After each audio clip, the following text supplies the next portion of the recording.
John. Today we're doing another Dun Dun anime review, and today we're taking on more of the darker tones of anime, which means the darker form of Madoka Magic Girl. Now you probably heard of the Magical Girl genre before, and all of them seem to be happy-go-lucky, right? Well, wrong. This is where Madoka Magica turns the whole magical girl genre on its head, for it being very, very, very, very, very, very dark. Like, very dark. And mind you, this series is not for the faint of heart, so yeah, let's get started. So when I first watched this, I was like, oh, look, another Magical Girl series gonna be fine. But you know that I said before, by the third episode, shit goes down. Well, by the third episode, or maybe the second episode, shit goes down. And I mean this to be literal, literally. Okay.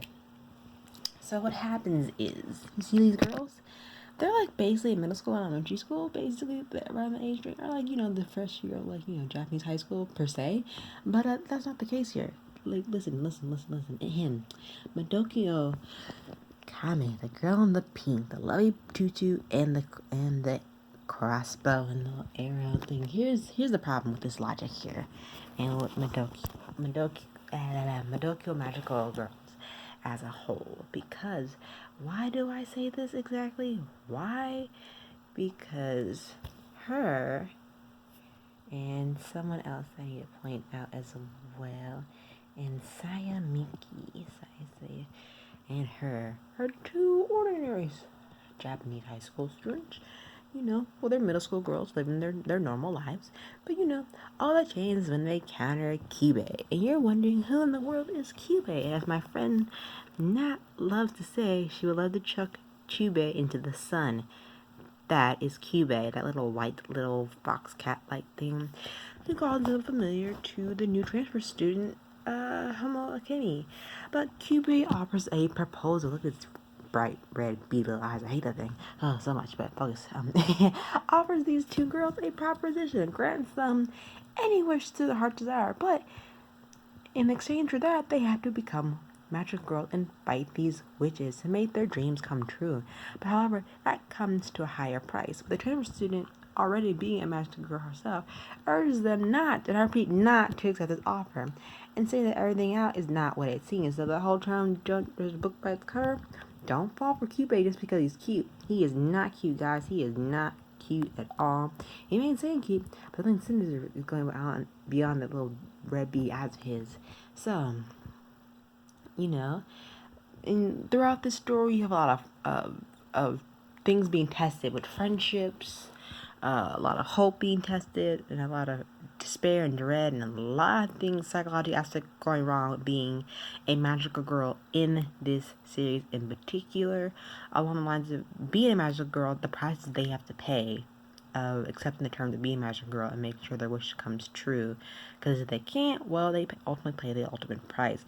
And basically, with this series, it's also based off a visual novel, as based off a video game, has their own soundtrack of the series, and the series just keeps growing more and more and more. So this is a very short anime. It has like around 12 episodes, but there are multiple seasons. There are other alternate versions of this. There are movies. There's another prequel or sequel to this called Madoka Magical Ginin Magical Records, which I'm currently watching now, which I love. But it's psychological, has drama, is thriller. Each episode is 12 minutes per episode, and it is rated PG-13 for many good reasons. But like I said, people who watch this know that with a fine grain of salt, you talk very little about the series because if you've seen the series, you know what happens in the series. So basically, not giving too much away, this is a much darker tone for Magical Girl that I've ever seen in the series as a whole, because you've all seen Magical Girl or the aspect of it, whether it be the bondness of friendship that you see in this picture right here, the counting on teamwork and teammates. But the thing about this, though, it kind of gives off the vibe of like other supernatural series, like Dance of the Vampire Boon, Nachisha no Asha, or at least the one like the video I did previously called Bakame no Jiro. Basically, this magic girl, this series, and genre itself, it just flips it over because not all magical girls are gonna be happy-go-lucky, and most of the time they're not always gonna be girls. There's a guy version of magical girl aspect, and that just changed it completely. There's another version of magical girl where the girl actually turns into a guy, but we're not getting to that part. We're focusing on this series in particular because this is a very dark series that takes the term magical girl and just twists it, and just gives it a new type of magical girl feel that we weren't expecting. I think this first thing on the back, we're avoiding somewhat of the frilly clothing. Some of these clothes aren't frilly, they're more like combat graves. Besides hers, just more like a freaking ballerina. But the rest of the girls have very unusual weaponry choices for magical girls. She's like a shield somewhat. She can't really tell hers. Hers is gun based. Hers is sword based, and it's more like spear based. So their weapons are different from the typical magical girl setup.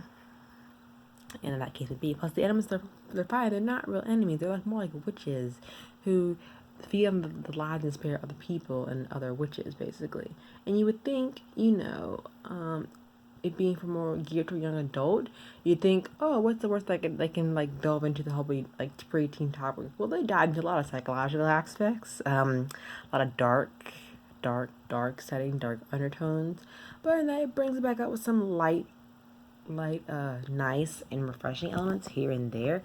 But overall, this is a very dark series. You see a lot of them going through a lot of challenging aspects, but overall the character designs are very fluid, they're very smooth, the soundtrack is lovely, the character development is very nice, so is the plot development. But also, if you watch this, Kyubey, my friend, Kyubey is evil. This is like this thing. My friend hates it to passion, a burning passion. She hates Kyubey, and I do too after watching the series. And after keep watching the series as much as I did, and not have played the games for it yet, but I would love to chunk Kyubey into the son that he is. But yeah, you think it's also gonna be fine, everything's gonna be happy-go-lucky. No. Not with this series at all. This is the other series that I was talking about that I'm watching. This is the other spinoff to it. This is another Magical Girl. See how like the art style is still the same, but all the outfits have changed. All the Magical Girls. So basically, it's off of a mobile game. So basically, each Magical Girl genre or adaptation, they're gonna have different characters and different outfits. But that series is gonna be another time for another episode. But also, as a whole, there are other Magical Girls series. That's been Madoka. That's Magical Girl site on the right, Madoka Magical Girl on the left. Now, some of these are not for the faint of heart. So I would say, when you do watch a series, don't have your heart on your sleeve because the transformation is very nice. I will get the animation is very good at some time. There are some minor flaws here and there, but it's very smooth transition, good plot development, good character development. But this is very dark for a magical series, which I thoroughly enjoy. After a while, you get tired of the happy-go-lucky, everything turns out the happy ending type deal in every magical girl anime sometimes. But this one, without getting too much away, you get to decide what kind of endings that these characters end up deserving in the end. But comment down below if anyone has had a burning hatred for the Kyubey familiar in the series as much as I did, because I do. But overall, this is the most outstanding series I've seen in most recent occurrences with watching Magical Girl anime. It's very rarely see that a comic forms from stories, visuals, music, and video games to be counteracted into anime such as well as this series was. It does take an impressive turn for magical girl drama, something that you would think would be too girly or too much of a kid show, but this is really not. This is maturing the magical girl genre and branching out to other genres that it's never touched before, especially with this series in general. That I would really recommend people who aren't looking for the typical magical anime, but they want something more darker. Then Madoka Magica is your anime to watch.